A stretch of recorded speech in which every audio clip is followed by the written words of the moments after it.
Hi, I'm Steve Wickenton and welcome to Magic Behind the Magic. How do you connect with your audience?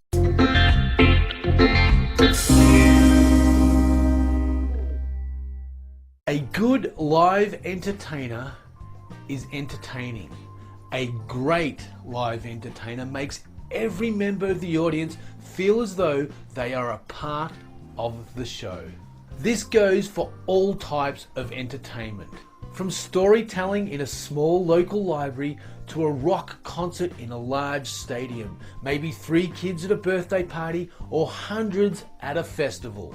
It makes no difference how big or small your audience is or who they are. If you look after them and make them feel as though they are a part of the performance, then you will be remembered forever and recommended for years to come. I can recall lots of different performances that I have seen. Some have done this right and some have done it completely wrong. Those that did it wrong, I only remember because it was so blatantly wrong and disappointing as an audience member. And all those that got it right are forever in my mind as great entertainers and memorable events. I'm sure that if you can think about it, you can remember your most favorite and memorable entertainment or performance that you've ever seen, regardless of how long ago it was. And most likely, during that performance, you felt like you were a part of the event. So how do you make your audience feel like they are a part of your show? Well, here are 2 things that you can do that make your audience feel that way, and it is actually really easy. Number 1, make eye contact with everyone in your audience. Yes, I mean look at every single person and make sure that they look straight back at you. Now this is really easy with an audience, say, of up to 30 or 40. Whenever you're talking, you just work your way through the audience with your eyes, making sure you look at everyone. Left to right, front to back, back to front, right to left. It doesn't make any difference which way you do it. And you certainly don't have to do it all at once. Just make sure that you look at everyone in your audience at least once during your performance. Our eyes are the biggest connectors, and when you make direct eye contact with anybody, at some level you make some form of connection. Now I know I said that this is easy with audiences up to, say, around 40. So the obvious question is, how do you do it with audiences that are larger? Well, it's more or less exactly the same, but instead of making direct eye contact with everyone in the audience, you need to look directly at those that you can, and those that are too far away, you just need to look in their general direction. You see, at a certain distance, it becomes difficult to be sure whether someone is looking at you or someone else nearby. Most of us have had that experience where we thought someone was talking or looking directly at us, only to realize that they're looking at someone next to us or behind us or just in the general area. Hi, who is that? Oh, it's your friend. Sorry. So when someone is at that distance, you only need to look in the general direction to make that connection with them and make them feel as though you are looking directly at them. Further the distance, the more people you can fit into that one look. Now, some entertainers talk about breaking the room up into quarters and then consciously talking to each quarter. This works in some cases, but not all. It actually doesn't matter how many sections you break your room into, as long as you connect with everybody in there. With a big audience, it's also worthwhile mentioning the areas of the audience. These guys over here, they're having a great time. Look at all you guys at the back there waving your arms. Make sure that they know that you have noticed and connected with them.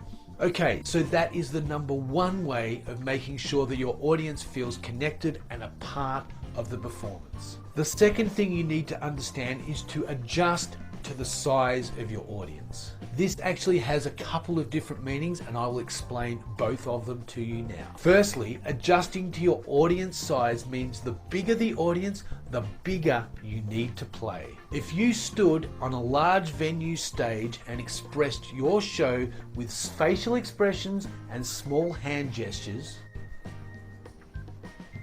the people at the back are not going to get it. But playing big to a big audience means that your facial expressions become whole body expressions and your hand movements become arm movements. Also, if your performing area is wide, then use it. Pace backwards and forwards, making sure that you are connecting with the people on both sides as you go. The second thing about adjusting to your audience size comes down to a little bit of psychology. The larger your audience, then the larger the mob or tribe mentality becomes. This means that they don't just feel the energy from you off the stage, but they also feel the energy of the audience as a whole. This is what causes riots at large sporting events. People build off the energy, and the energy builds and builds until it actually gets out of hand. As the performer, you need to learn to recognize this and also learn to take advantage of it. And I don't mean that if you have a large audience, I want to hear about a riot. What I really mean is if you have a large audience, you need to encourage your audience to respond respectfully. Of course, the opposite of a really large audience is a really tiny audience. The mob or tribe mentality does not work in a small audience, but intimacy does. I consider any audience that is small enough for me to learn everybody's name an intimate audience. So how do you adjust to this kind of audience? Simple. You talk to them individually and learn everybody's name. Honestly, do this and you will have the happiest audience ever. I always say a great entertainer never has a small audience, they have an intimate audience. Learning to adjust to your audience like this will give you longevity past what you can even imagine. I just want to share with you quickly a story about a well-known iconic rock star here in Australia. In the mid to late 80s, his band was rocking it big in stadiums right across Australia. I remember seeing them once, and believe me, the mob mentality there was enormous. It was a great night, and yes, I remember it for the right reasons. The audience was in on it, everybody was in on it, and we were a part of a great big rocking out event. 20 years later though, and it's a different thing. The band had broken up and the lead singer was off doing his solo thing. I was asked by a small local venue that I used to work for to go in and help set up the PA for one of his concerts. Unfortunately, and I don't know why, but the show didn't sell very well, and so a room that could hold up to about 150 people had about 12 people in it. Now, in my mind, I thought, wow, how lucky is this audience getting up so close and personal with such an Australian rock icon. But our iconic rock legend didn't think that way. In fact, he was angry that the show had such a small audience. Now, it didn't make any difference to him. He still got the same pay regardless of how many people were there. He failed to adjust to the size of the audience, and instead of getting to know everyone and having a great night, he didn't even speak a word. I kid you not, the whole performance was boring, stagnant, disconnected, and uncomfortable. I actually left halfway through because I was so disappointed.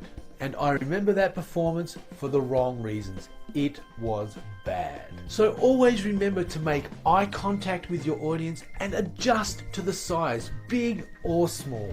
Play big when needed and get personal when you can. Remember, if you don't have an audience, you can't perform. So always look after them and grow your business. Thanks again for watching. I hope you got something out of this. Don't forget, if you haven't yet subscribed, hit the subscribe button, and if you like, please hit the like button. Leave any comments below and I will catch you guys next time. Hey guys, don't forget, if you haven't subscribed to the 7-point checklist or the newsletter for Magic Behind the Magic, that is the spot. See that one just there? That's it. Hit that there. That's a video. If you haven't seen that yet, then check it out. This one here is for subscribing to the YouTube channel. If you can do that on your phone, you can do that on your phone, but down here, subscribe to the newsletter.